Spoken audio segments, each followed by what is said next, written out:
Nah, untuk memaksimalkan produksi dari PLTS, kita harus pakai akal licik dulu dengan bantuan tali ini. Coba tebak, buat apa fungsinya ini?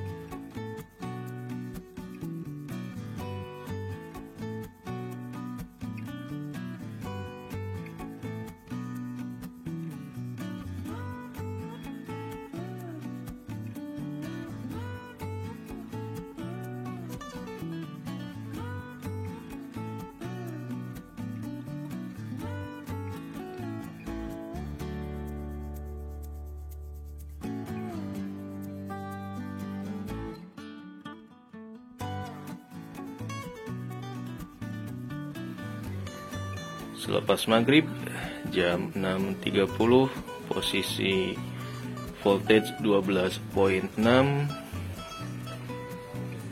baru terpakai 160 watt hours.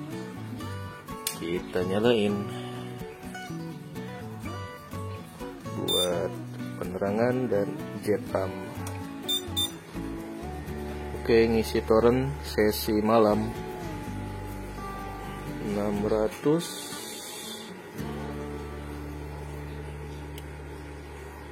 Tumben 607 ya. Biasanya 650 ya. Mungkin tergantung kondisi aki apa. Kalau voltage aki tinggi, wattnya jadi rendah. Kita tambah lampu outdoor menjadi 643 watt. Oke.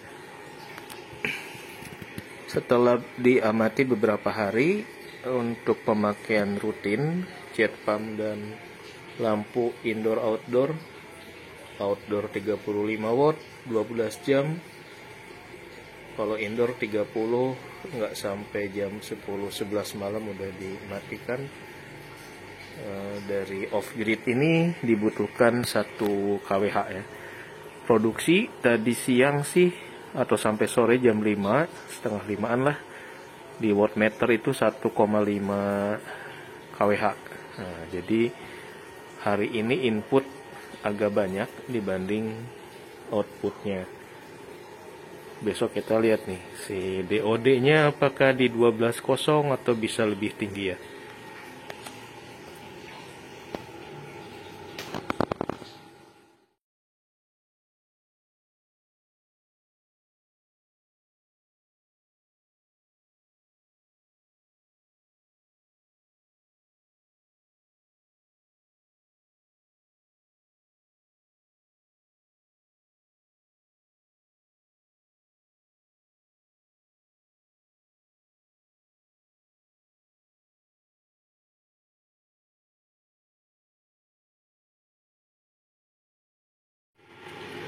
Oke, kita punya data pemakaian 1 kWh. Kita riset. Apakah hari ini 1 kWh juga? Susah.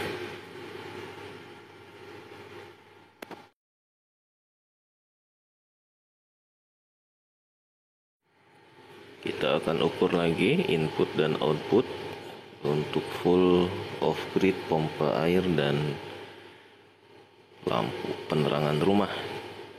Apakah settingannya imbang?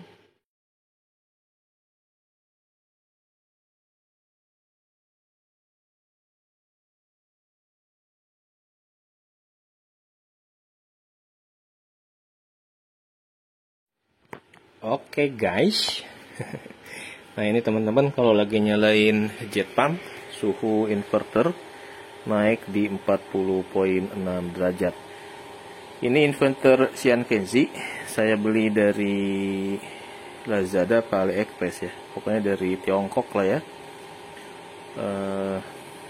Buat di testing apakah dia awet dengan suhu panas atau gampang error. Ini juga inverter salah satu item yang kadang kita tergiur dengan harga yang murah, kemudian ketepu dengan tulisan speknya bisa ratusan ribu watt gitu ya, 1000-2000, padahal Yang ditulis itu hanya beban puncaknya saja, bukan beban continuousnya ya.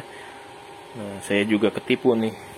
Di tulisannya 2000. Jadi dulu ketika pertama kali belajar PLTS, mau nyari inverter, yang dilihat adalah tulisan label di lapak online-nya gitu ya, dengan harga yang sama. Yang satu Kenika 1000 watt, yang satu Shinkenji 2000 watt. Ya udah, saya beli yang 2000. Ternyata itu gimmick marketing alias mensiasati buat orang awam kayak saya beli dengan angka yang lebih besar. Disangkanya kapasitasnya lebih bagus, lebih bisa buat beban yang berat. Ternyata ya, setelah banyak sharingan dari para senior, itu cuma buat beban kejutnya saja bisa 2000. Continuousnya sih dikasih 900 watt juga alarmnya udah teriak-teriak, nggak udah suhunya udah panas gitu. Kalau dipaksakan ya ngebeledug lah ya. Nah, ini tips buat teman-teman yang nyari inverter. Hati-hati jangan ketipu dengan tulisan di bodinya nih. Yang ditulis kadang beban kejutnya gitu ya, padahal yang kita butuhkan adalah beban continuousnya. Nah, untuk pompa jet pump ini kalau buat ancer-ancer nih, ini sekitar 637 watt. Jadi kalau inverternya 1000 watt continue, nah dipakai 600 atau 700 watt itu udah terbilang dipaksain gitu ya. Kecuali kita pakai inverter yang low frekuensi, yang bandel, yang pakai trafonya gede, itu katanya lebih recommended dibanding inverter yang harganya cuma 1 juta ke bawah. Harus agak hati-hati, nggak bisa kena beban di atas 500 watt. Nanti suhunya bisa overheat karena ini udah 40. Kalau nggak dikasih kipas mungkin bakal naik terus.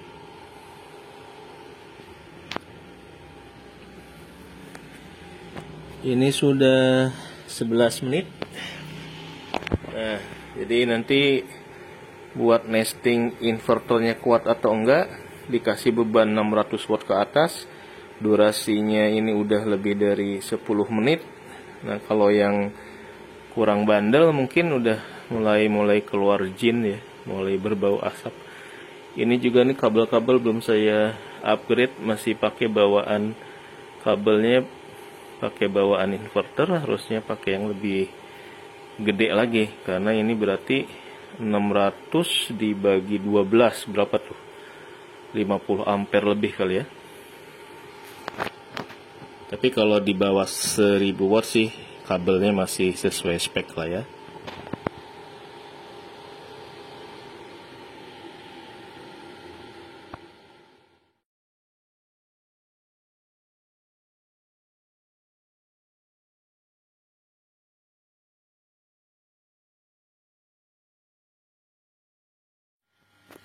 Nah, ini 34. Karena udah siang, saya off kan lampu outdoor, tinggal 1,4. Nah, kita pakai ini nih. Cuma pagi ini belum nyuci, jadi pompa airnya mungkin masih penuh ya.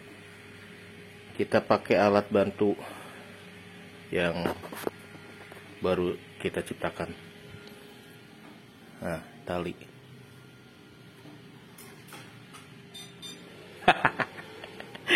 Berhasil guys. Alat bantu buat ngidupin pompa air. Jadi tinggal kita tarik biar on off-nya, tali on off pelampungnya bisa agak keangkat dan si pompanya nyala.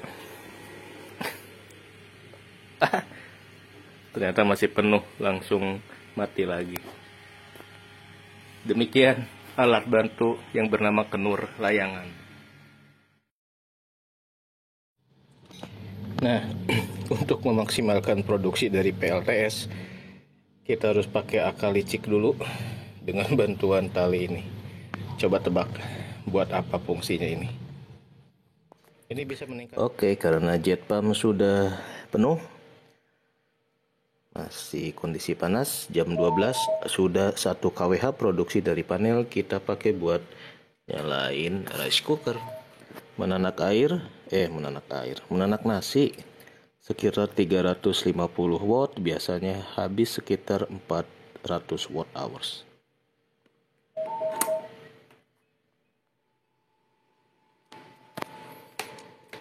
Kita manfaatkan kondisi panas terik buat nanak nasi.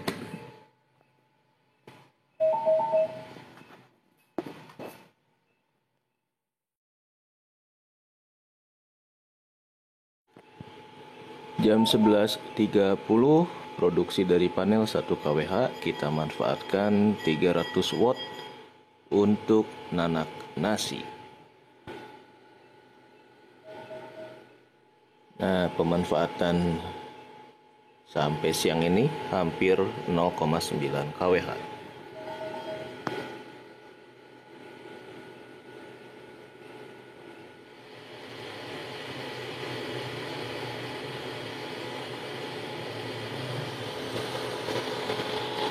Suhu inverter 37.4, posisi nyalain.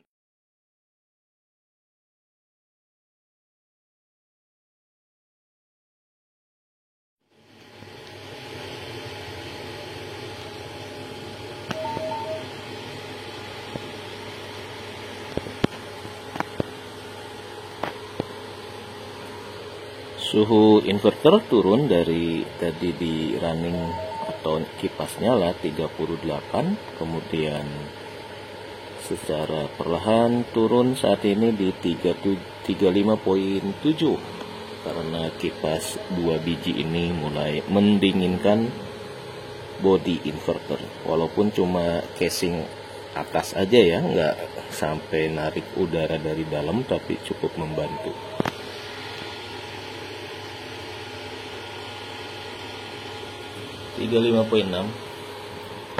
Untuk rice cooker ini biasanya butuh sekitar durasinya 30 menit.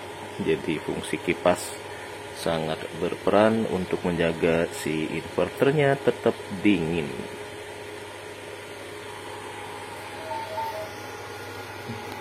Nah, ini controller putih masih ngebleng-ngebleng, belum saya ganti nih. Jadi saya turunkan.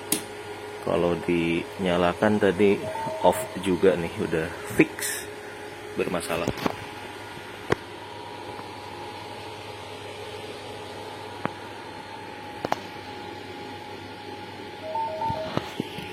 (0,9 kWh)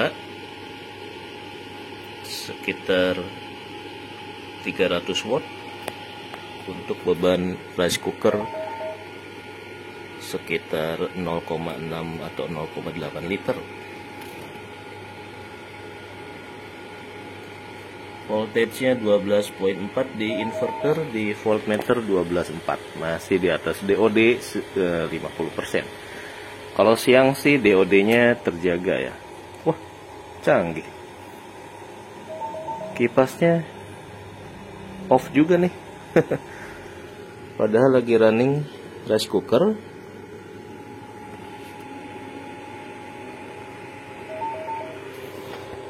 Nah, sekarang naik lagi 35.6.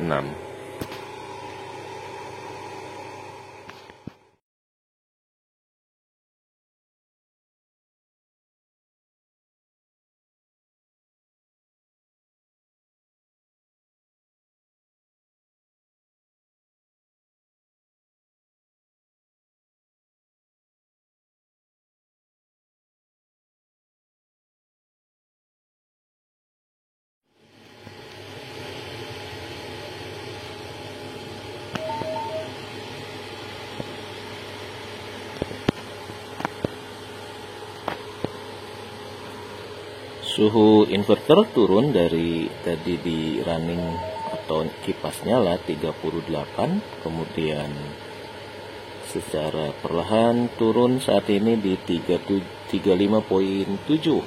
karena kipas 2 biji ini mulai mendinginkan body inverter, walaupun cuma casing atas aja ya, nggak sampai narik udara dari dalam, tapi cukup membantu.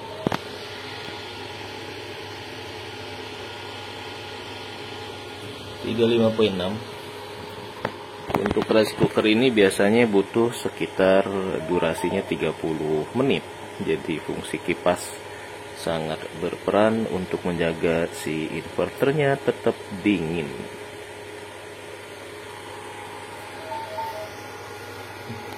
Nah, ini controller putih masih ngebleng-ngebleng, belum saya ganti nih. Jadi saya turunkan. Kalau dinyalakan tadi off juga nih, udah fix bermasalah.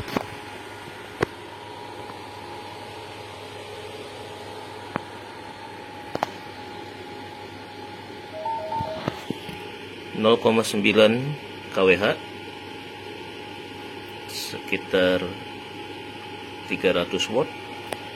Untuk beban rice cooker sekitar 0,6 atau 0,8 liter. Voltage-nya 12,4 di inverter, di voltmeter 12,4, masih di atas DOD 50%. Kalau siang sih DOD-nya terjaga ya. Wah, canggih. Kipasnya off juga nih. Padahal lagi running rice cooker.